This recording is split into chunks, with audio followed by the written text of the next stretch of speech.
two 8-inch sponges that we've made. They're nice and flat. This is one I made as well, and it's very slightly domed on the top. So I'm going to show you how we deal with that, or how I deal with it. You could use a knife and take the top off.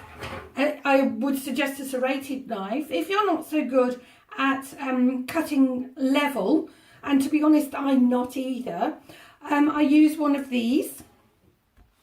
It's a cake cutter. It's got lots of little indentations down the side and a thin wire. And you decide the height of your cake that you need cutting. This probably wants to go one notch higher, and we'll take off the top.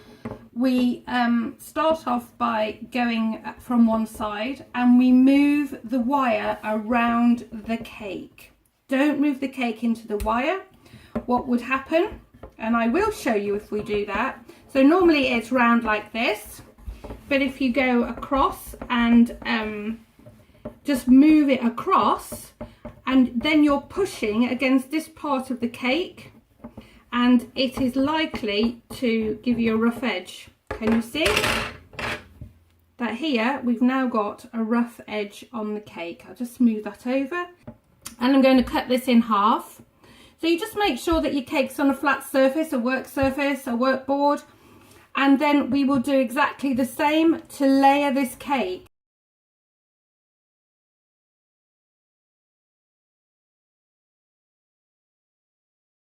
We will do the same with another layer, and it depends how many cakes you made, obviously, as to how many layers you've got. I'm going to use this 3mm thick board, and we are ready now to start to layer the cake. The first thing we do is we take a bit of buttercream and we just put it in the middle. Don't need too much, so it's rather a little bit too much. And this will act as a bit of a glue, as we use as much glue as we can, and we pop that first layer on the bottom. We're going to put some buttercream on here now. There's two ways of doing it. You can use a piping bag, as lots of people do, or you can use a paddle method. And what we do is we put a good amount of buttercream. We can always add if there's not sufficient. And you paddle, okay, so you paddle away at the middle, trying not to touch the cake, because that's when all the crumbs will come on to your buttercream. So we just paddle away here. If you don't have a palette knife like this, or a palette knife like that, it's not a problem. You can just use an ordinary bread and butter knife like this one. But obviously it's easier with one of these because they're so much bigger. So I'll just paddle this on. Start at the middle and work your way out. It doesn't need to be particularly thick. In actual fact, if you have it too thick, all that will happen is when you put the next sponge cake on the top, it'll push down onto it with the weight of the cake, and it'll ooze out of the side. So just keep paddling away. You don't have to have it right to the edge, because that will be filled in later. So this is looking quite good. And I've paddled all the way round, and you can see there is a little gap all the way around the edge of the cake, which is absolutely fine. The next thing to do is that we put the jam on the top of here. And this is the way that I do it. So I move that to the side. I'll bring this one over, and I've already got some jam here in a bowl. This is just strawberry jam, and so we put a tablespoon of this on the top, and again we paddle. This one doesn't matter so much, and we do not want it too thick. Jam can be quite runny, and we really don't want it running down the edge of the cake if we can help it. And it's quite a strong taste jam. It's not quite the same as buttercream. Just add a little bit more to this. And again, not quite to the edge. Just spread it about. It doesn't have to be particularly thick. If you don't like lumps of the fruit, it can be any fruit. This one obviously is strawberry, as I said. Just take the strawberry out I actually like to find a nice lump of strawberry in my jam, but that's a personal thing. Okay, so that's more or less ready. Move this one out of the way. And I'm going to pop it on the top of this one, and we turn it upside down.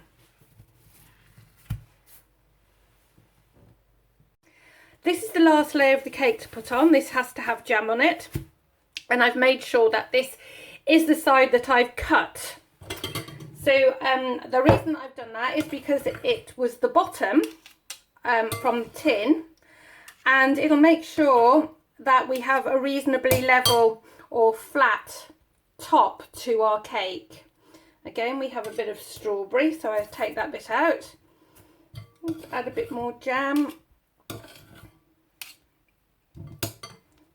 we go.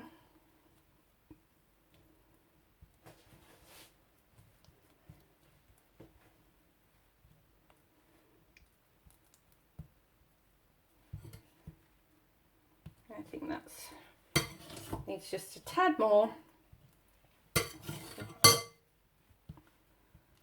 Okay, so that's perfect. All I have to do now is to flip this over onto the top of there. I just go to the top and flip,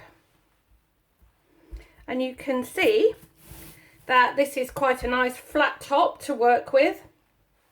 The sides I will just maneuver around a little bit, and I'll show you the next process, and that will make sure that we get nice level top and level sides. We're all ready to go. I'll just show you what it looks like. We'll have another shot from the side. Before we cover this cake with buttercream or ganache, the best thing to do is to pop it in the fridge for about 20 minutes or so. This will help to firm up the buttercream and make the cake more stable, and it will enable us to cover it a lot easier. This is our cake. I've taken it out of the fridge. It's pretty solid now, which is great. If you remember, it's on this little 3mm board.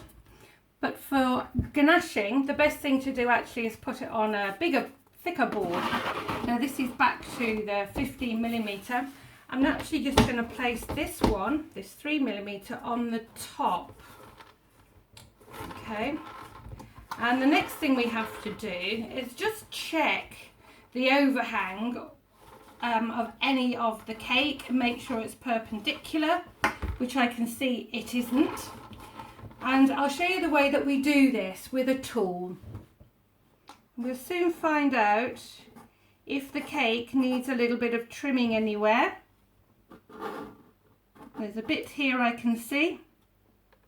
Now all I have to do, either use a serrated knife or a pretty sharp knife, and all you have to do is to take that little bit off. Take that little bit off, and I'll move it back again. It's still too big at the top. You can see where there's no gap. Okay, there's a little bit of gap here, but there's no gap here. We do need to have a little bit of gap in order to have sufficient ganache to cover the cake. So I'm going to take a little bit more off.